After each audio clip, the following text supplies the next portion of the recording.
முன்னாள் ஜனாதிபதி ரணில் விக்ரமசிங்க அவர்கள் கைது செய்யப்பட்ட விவகாரம் அனைவருமே அறிந்த உண்மையாக இருக்கின்றது. அந்த வகையிலே தற்பொழுது அவர் வைத்தியசாலையில் அனுமதிக்கப்பட்டிருக்கிறதாக சொல்லப்படுகின்றது. என்ன காரணம், எதற்காக அவர் அனுமதிக்கப்பட்டிருக்கிறார் என்கின்றது எல்லாவற்றையுமே இந்த காணொலியில் நாங்கள் விரிவாக பார்க்கலாம். அதனையும் விட முக்கியமாக நேற்றைய தினம் அவர் கைது செய்யப்பட்டார். அதன் பின்னராக அவருக்கான அந்த பிணை வழங்குவதில் கால தாமதம் ஏற்பட்டது என்கின்ற விவகாரம் வரைக்குமே அனைவருமே அறிந்திருந்தோம். ஆனாலுமே அந்த நீதிமன்ற வளாகத்திற்குள்ளே குறிப்பாக அந்த வழக்கு விசாரணையின் பொழுது யாரும் அறிந்து பல உண்மைகள் அங்கு முன்வைக்கப்பட்டிருக்கின்றன. அதை பற்றிதான் தற்பொழுது செய்திகள் வெளியாக இருக்கின்றன. அந்த வகையிலே உங்களுக்கும் அந்த உண்மைகள் என்னென்ன என்கின்றதை உங்களுக்கு சொல்லலாம் அப்படின்னு சொல்லி நான் எண்ணியிருந்தேன். அந்த வகையிலே அந்த விடயங்களை தான் இந்த காணொலியில் நாங்கள் பார்க்க போகின்றோம். நீதிமன்றத்திலே குறிப்பாக நீதிபதியின் முன்னிலையிலே நடைபெற்றது என்ன, அந்த வழக்கு விசாரணையின் பொழுது பேசப்பட்ட கருத்துக்கள் என்னென்ன என்ற எல்லாவற்றையும் இந்த காணொலியில் பார்க்கலாம். அதனையும் விட முக்கியமாக இந்த ரணில் விக்ரமசிங்க அவர்களினுடைய கைது விவகாரம் தொடர்பில் ஒரு யூடியூபர் மீது பாத்தீங்கன்னு சொன்னால் முறைப்பாடு வழங்கப்பட்டிருக்கின்றது. யார் அந்த நபர், ஏன் அந்த நபர் சர்ச்சைக்குரிய நபராக மாறினார் என்கின்ற எல்லா விடயங்களையும் இந்த காணொலியில் நாங்கள் தெளிவாகவே பார்க்கலாம். வணக்கம், நான் உங்கள் சங்கவி. வீடியோ பார்த்து கொண்டிருக்கிற நீங்க யாராவது என்னுடைய சேனலை சப்ஸ்கிரைப் பண்ணாம பார்த்து கொண்டிருந்தீங்களா, சப்ஸ்கிரைப் பண்ணிட்டு பாருங்க. அப்படியே பக்கத்தில் இருக்கிற பெல் பட்டனையும் கிளிக் செய்து வைத்துக் கொள்ளுங்கள். அப்பதான் நான் போடுற வீடியோஸ் எல்லாமே உங்களுக்கு நோட்டிபிகேஷன்ஸா வரும்.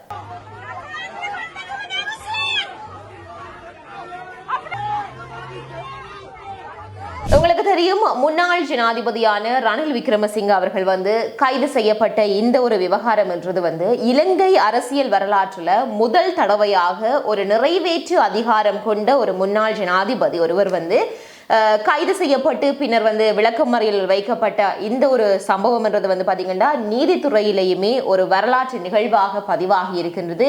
குறிப்பாக இந்த ஒரு சம்பவம் தற்பொழுது சர்வதேச ரீதியில பெரிய ஒரு பரபரப்பான செய்தியாக மாறி இருக்கின்றது. அந்த வகையிலே அவர் கைது செய்யப்பட்டதன் பின்னராக பல அரசியல் பிரமுகர்கள் அவரை சந்திக்க வந்திருந்தார்கள், இலங்கையை சேர்ந்தவர்கள். குறிப்பாக நேற்றைய தினம் முன்னாள் ஜனாதிபதி மைத்ரிபால சிறிசேன அவர்களை உடனடியாக வருகை தந்திருந்தார். அந்த நிலைமையில தற்பொழுது எதிர்க்கட்சி தலைவரான சஜித் பிரேமதாஸ் மற்றும் முன்னாள் ஜனாதிபதியான மஹிந்த ராஜபக்ஷ என்று சொல்லி அனைவருமே அவரை பார்க்கிறதுக்காக வருகை தந்திருந்த நிலைமையில பாத்தீங்கன்னா தற்பொழுது அவர் வைத்தியசாலையில் அனுமதிக்கப்பட்டிருப்பதாக சொல்லப்படுகின்றது. அதற்கு முன்னதாக நாங்கள் ஒரு முக்கியமான விடயத்திற்குள்ளே செல்லலாம். அதாவது அவருடைய அந்த வழக்கு விசாரணையின் பொழுது பிணை மனுவிற்கான அந்த ஒரு வழக்கு விசாரணையின் பொழுது நடந்தவை என்ன, அங்கு பேசப்பட்ட அந்த உண்மைகள் என்னென்னன்றது எல்லாவற்றையுமே நாங்கள் விரிவாக பார்க்கலாம். குறிப்பாக நேற்றைய தினம் 9 மணிக்கு, அதாவது ஆகஸ்ட் மாதம் 22ஆம் தேதி ஆகிய நேற்றைய தினத்திலே காலை வேளையில 9 மணிக்கு தான் அவர் விசாரணைக்காக அழைக்கப்பட்டிருந்தார். அவருமே குற்றப்புலனாய்வு திணைக்களத்துக்கு சென்றிருந்தார். குறிப்பாக என்னென்ன காரணங்களுக்காக இவர் கைது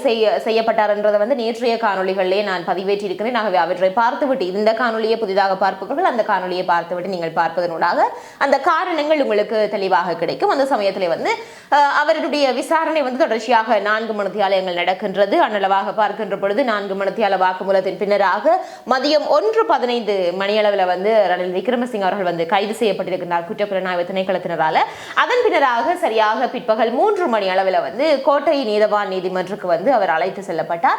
அங்கு அவர் நீதவான் முன்னிலையில முன்னிலைப்படுத்தப்பட்டிருந்தார். குறிப்பாக அவர் அங்கு செல்றதுக்கு முன்னதாகவே அவருடைய ஆதரவாளர்கள் எல்லாருமே அங்கு சென்று பெரிய ஒரு பரபரப்பான சூழலாக மாறி அதன் பின்னராக அங்கு பலத்த பாதுகாப்பு ஏற்படுத்தப்பட்டிருந்தது. இந்த நிலைமையில இவருடைய இந்த ஒரு வழக்கு விசாரணை என்றது முன்னெடுத்து சென்ற நீதிபதி யார் அப்படின்னு பாத்தீங்கன்னா கோட்டை நீதவானான நிலுப்புலி லங்காபுர அவர்கள் தான் இவருடைய வழக்கு விசாரணையை விசாரித்திருந்தார். அந்த அடிப்படையில பாத்தீங்கன்னா அரசாங்க தரப்பு சட்டத்தரணியாக அங்கு முன்னிலையாகி இருந்தவர் திலீப பேரிஸ் அப்படின்னு சொல்லி அழைக்கப்படக்கூடிய சட்டத்தரணி. அவர் தன்னுடைய அந்த வாதத்தின் பொழுது தன்னுடைய கருத்துக்களை தெரிவிக்கின்ற பொழுது சொல்லிய முக்கியமான விடயங்கள் என்றது VS கருணாரத்ன என்ற நபர் 2025ஆம் ஆண்டு மார்ச் மாதம் 17ஆம் தேதி ஜனாதிபதியிடம் முறைப்பாடு செய்ததாகவும், குறிப்பாக ரணில் விக்ரமசிங்க அவர்களுடைய இந்த ஒரு குற்றச்சாட்டு தொடர்பாக அவர் ஜனாதிபதியிடமே முறைப்பாடு செய்திருக்கின்றார். அதன் பின்னராக ஜனாதிபதி செயலகத்தில் பாத்தீங்கன்னா உள்ளக விசாரணை நடத்தப்பட்டிருக்கின்றது அந்த ஒரு குற்றச்சாட்டு தொடர்பாக. அதன் பின்னராக 2025ஆம் ஆண்டு மே மாதம் 23ஆம் தேதி அன்று ஜனாதிபதி செயலாளரால குறித்த விடயம் தொடர்பாக போலீஸ் மா அதிபரிடம் வந்து முறைப்பாடு செய்யப்பட்டிருக்கின்றது. அதாவது செப்டம்பர் மாதம் 22ஆம் தேதி 23ஆம் தேதி அவர் மேற்கொண்ட அந்த பயணம் என்றது வந்து ஒரு தனிப்பட்ட பயணம். அதற்காக அவர் வந்து அரசாங்க பணத்தினை வந்து பொது பணத்தினை பயன்படுத்தி இருக்கின்றார் என்கின்ற அந்த ஒரு குற்றச்சாட்டு அவர் மீது சுமத்தப்படுகின்றது. குறிப்பிட்ட சம்பவம் தொடர்பாக வந்து பாத்தீங்கன்னா பின்னராக 33 சாட்சிகளிடமிருந்து வாக்குமூலங்களை பதிவு செய்திருக்கின்றார்கள்.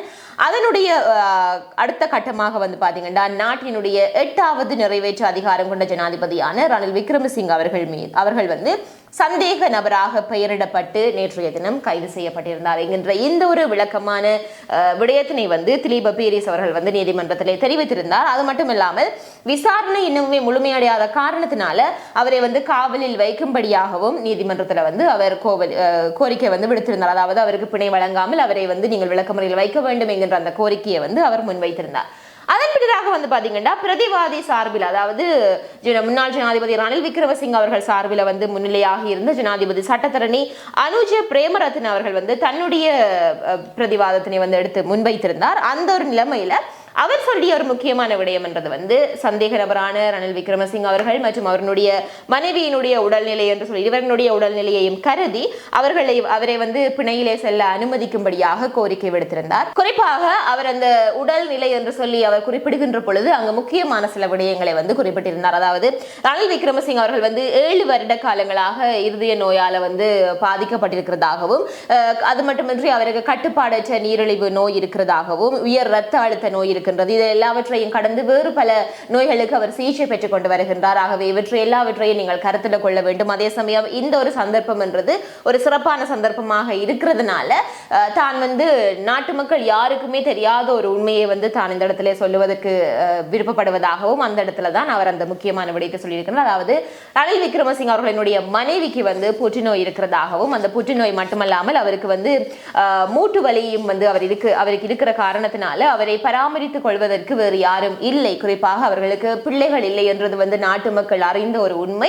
ஆகவே அவரை ஊக்கப்படுத்தக்கூடிய நபர், அதாவது ரணில் விக்ரமசிங்க அவர்களுடைய மனைவியை ஊக்கப்படுத்தக்கூடியதோ அல்லது அவருக்கு ஆறுதலாக இருக்கக்கூடிய ஒரே ஒரு நபர் இவர் என்கின்ற ஒரு காரணத்தினால இந்த காரணங்கள் எல்லாவற்றையுமே நீங்கள் உண்மை காரணங்களாக எடுத்து அவருக்கு பிணை வழங்க வேண்டும் என்றதை வந்து அந்த இடத்துல அவர் தெரிவித்திருக்கின்றார். அது மட்டுமின்றி நாளைய தினம், நேற்றைய தினம் அவர் அந்த பிரதிவாதத்தின் பொழுது சொல்லியிருந்த விடயம் நாளை மறுதினம், அப்படி இருக்கின்ற பொழுது இன்றைக்கு நாங்கள் அந்த செய்தியை சொல்லுவோமானால் நாளைய தினம் வந்து பாத்தீங்கன்னா இந்தியாவில் வந்து பொதுநலவாய இளைஞர் மன்றத்தினுடைய நிகழ்வில் தலைமை விருந்தினராக அவர் கலந்து கொள்ள வேண்டும். ஆகவே இந்த எல்லா காரணங்களையுமே நீங்கள் எடுத்துக்கொண்டு பொது சொத்துரிமை சட்டத்தின் கீழ் அவற்றை வந்து சிறப்பு உண்மைகளாக கருதி அவரை வந்து பிணையிலே செல்வதற்கு அனுமதியுங்கள் என்கின்ற மாதிரியாகத்தான் தன்னுடைய அந்த பிணை கேட்ட அந்த கோரிக்கையின் பொழுது சட்டத்தரணி அவர்கள் வந்து முன்வைத்திருந்தார். இருந்தாலுமே வந்து பாத்தீங்கன்னா அதற்கான தீர்ப்பினை, அந்த பிணை வழங்குவதா இல்லையா என்கின்ற தீர்ப்பினை வந்து மாலை 5:30 மணி அளவில் சரியாக நீதிபதி சொன்னது வந்து இன்னும் ஒரு அரை மணித்தியாலயங்களின் பின்னராக அதற்கான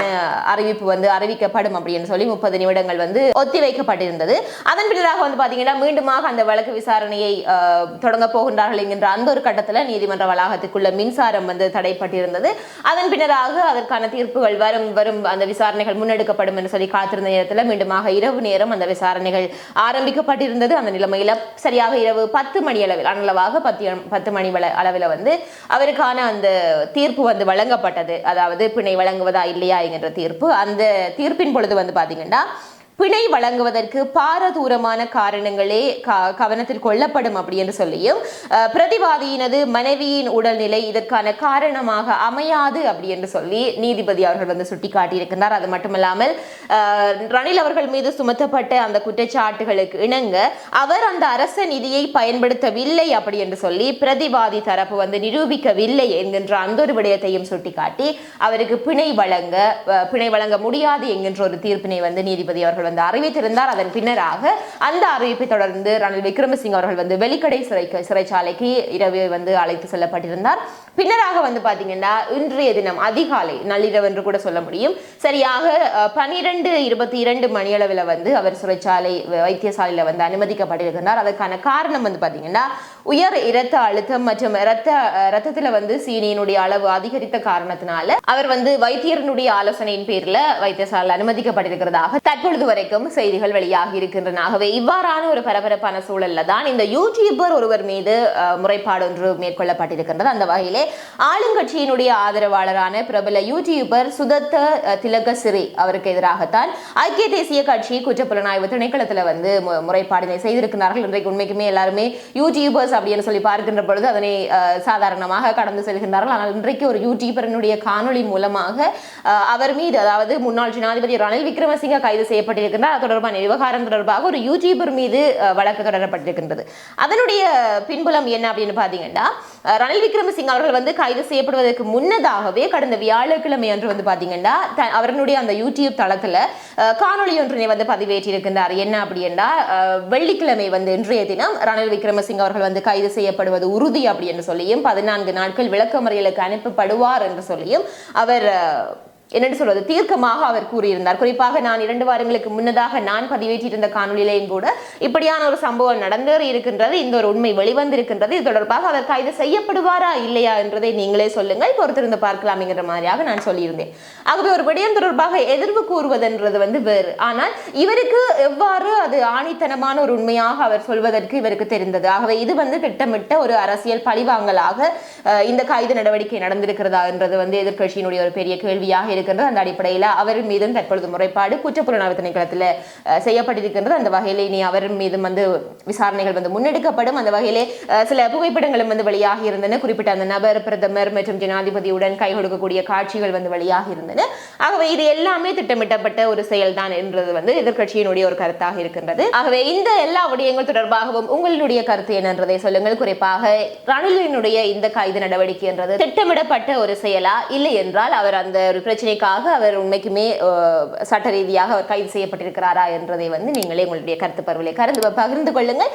இதே மாதிரியாக மற்றொரு காணொலியில நான் உங்களை சந்திக்கிறேன்.